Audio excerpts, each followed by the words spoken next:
Sola. And we are BGMT. I know you guys haven't seen us in a minute, but that's because life happens. Speaking of life happening, life also unfortunately comes to tragic ends. We wanted to start off this episode by saying rest in peace to one of the greatest artists of our younger generation, Nipsey Hussle, who passed away at the young age of 33.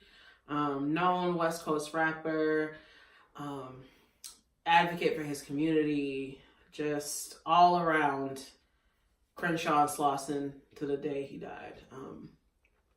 I wasn't the biggest fan of Nipsey's music. I'm not going to act like I was, but I knew more about his activism and what he did for his community, and that's why I give my condolences to him, his family, his children, Lauren London, of course, and the rest of his family, to start off this episode. Now, to connect it to, unfortunately, another sad passing, John Singleton, legendary director out the West Coast as well, has passed away. He's given us classics from our childhoods. For us 90s kids, you know, growing up, all the black films were John Singleton pretty much. Put so many black actors and actresses on the map and gave them their chance. People we all love and adore now. He started off with them. And that's going to connect to our episode today. So enough of me talking. I'm just going to introduce what we're talking about. Today we are giving our top 10. Our top 10. Y'all do not have to 110% agree with us. These are not going to be in order, but our top 10 black movies from growing up. You can start, because I've been talking for a minute. Put me on the spot. Sorry. I definitely have to say Crooklyn. I love Crooklyn. You stole mine! I really love Crooklyn. I didn't know what Crooklyn was until my cousin came from Brooklyn to Boston. And he was just like, y'all don't know what Crooklyn is? I'm just like, no. And so when I watched it, I watched it so many times, and like I always learned something new each time I watched it, because I used to watch it all the time. And I tell you all the time. It's a it's so sad and it's funny. It gives you mixed emotions, just like many Spike Lee joints. But, yeah. That was gonna be my answer, and funny enough, Troy reminds me so much of you. Really, Troy the boy? She reminds me so much Troy of the you. Boy. Like she's you. That's like amazing. Yeah. I will go next. Higher Learning. That's a classic film.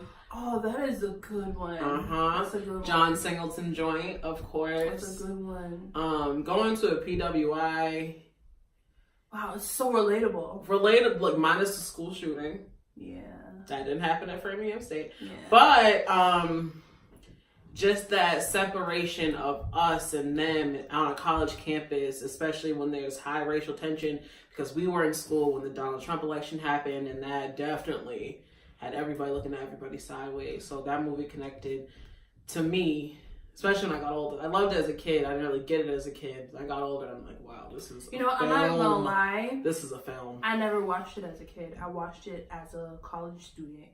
I heard of it, but then it finally showed up on TV one time. I was like, oh my gosh, it's the perfect time to watch it. And I'm like, wow, this is so relatable. Your turn. This is like so cliche, but I really love Poetic Justice. Okay, that was on my list too. I love Poetic Justice because I feel like I love to write. Like, I'm a writer. I love to write.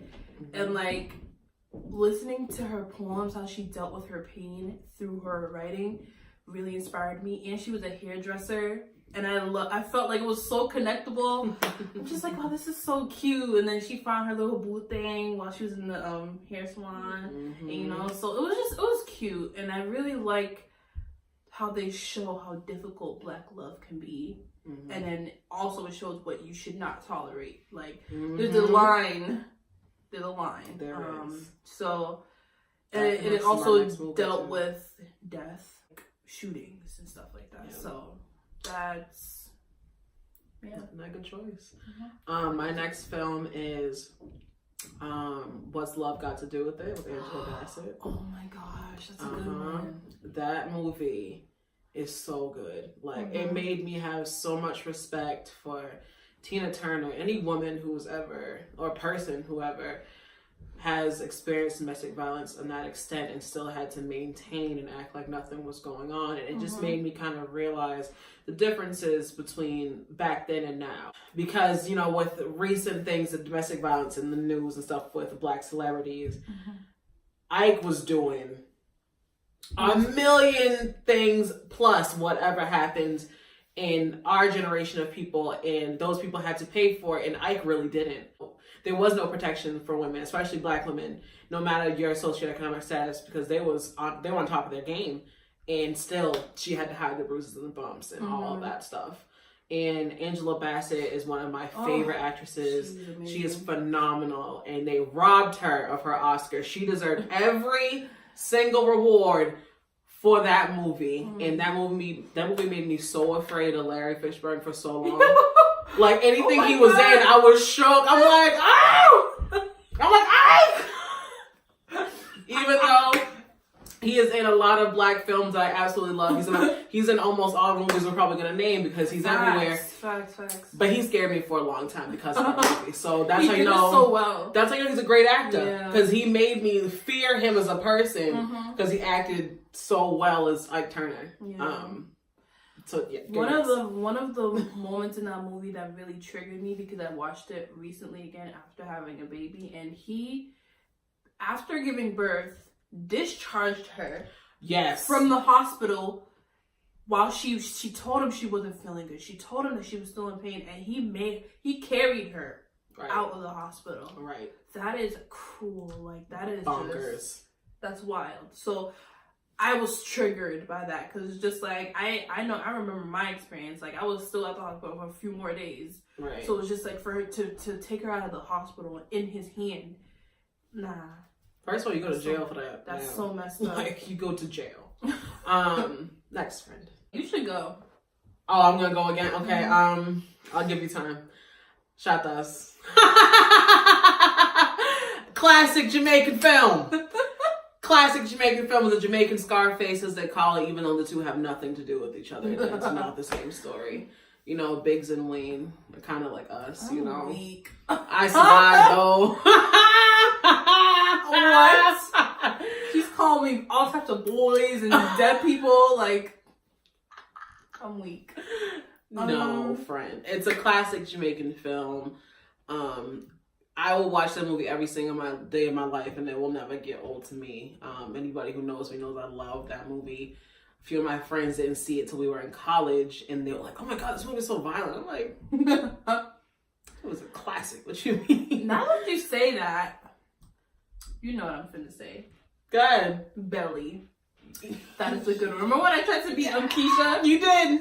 I have blue lights. Yeah, she had blue lights in her room, and I tried to be Keisha, and I tried to put on the song. Oh my god! And try to do this little. I had like a French crop top on. I'm like, one thing about Belly, the intro is the greatest intro of every movie. Like, Steady, Are You Ready? Like, Bob. Steady, are you ready? Are you ready? What's going on? We tried it. Okay, so your turn. Let me just say, the Jackson 5 movie. Oh, I love that movie. That made me realize how much goes into becoming a star. And like, they were so perfect at what they were doing. They were so extra talented, but they feared for their lives. They did.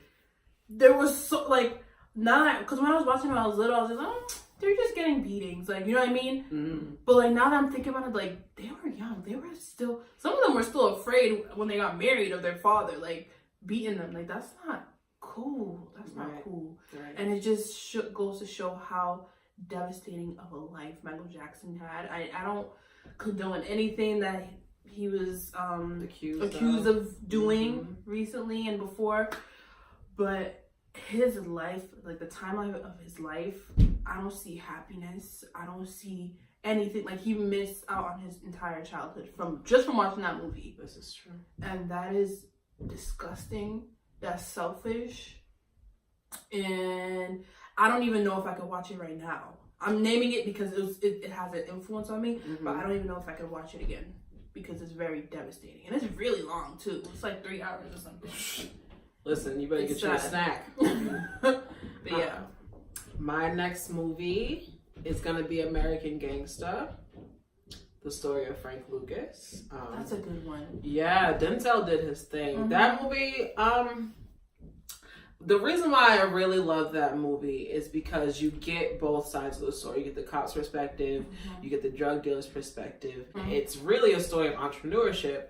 Though he chose an industry that I don't condone either. I don't condone what he did, but I understand why he did what he had to do. He put his family on. He made sure that they had everything they needed. He took his mom to church. Like, you used to see the villain and the person in Frank Lucas. Like, the villain is much bigger than the good person in Frank Lucas. Please don't get me wrong. I'm not glorifying anything he did. But I'm saying, like, that movie put it in perspective for me. It showed the corruption of New York City at the time and how Richie eventually came back and was his defense lawyer, got him out of jail after he put him in jail. Like, it's a crazy story.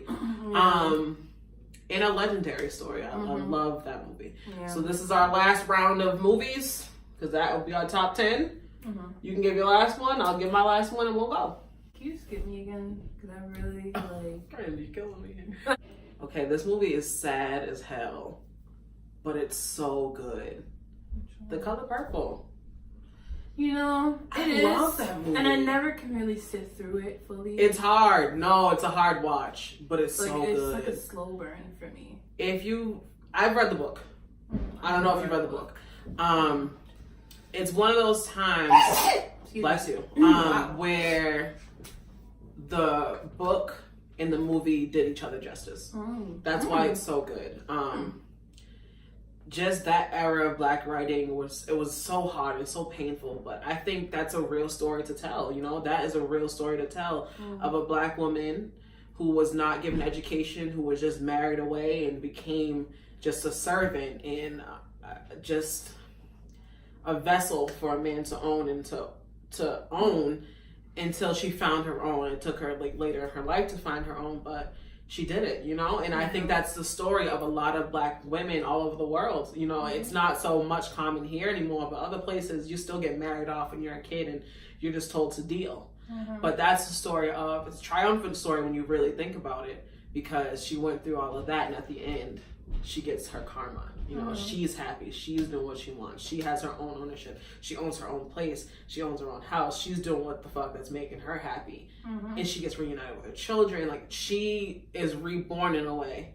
And the man who was causing her all that strife ended up homeless, riding around on a mule, like... weak. And so many good quotables from that movie that are not supposed to be quotables, but they are. Like, when me and my sister can't see each other for a long time, we'll do the whole like, like, you know, we really Nettie and Celie sometimes, you know. Remember we used to sing that, sister? Yeah. We used to sing all the time. In the dorms. In the dorms. In the dorms. Okay, so my last one, Players Club, is in my head right now. I love Players Club. There's a lot of like lessons to be learned in that one too. Make that money, don't make it make you. Don't be a cousin Ebony. I think for that one it showed me more of like family type of issues, because that was really hard. I don't even know what I would do in her situation. I don't know what I would do. I used to watch it in secret because I was mad young and it's very explicit. It is. And that was just I think it's a highlight for me because I had to sneak to watch it. Like, I felt really very terrible for Ebony when she went to that party. Agreed.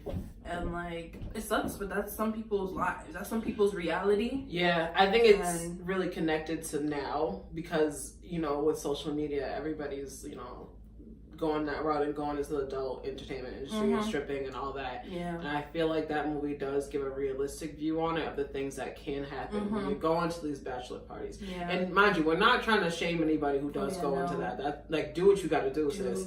But also weigh the risks. And with that being said, we got to go. As always, we've been BGMT. Peace out. See ya.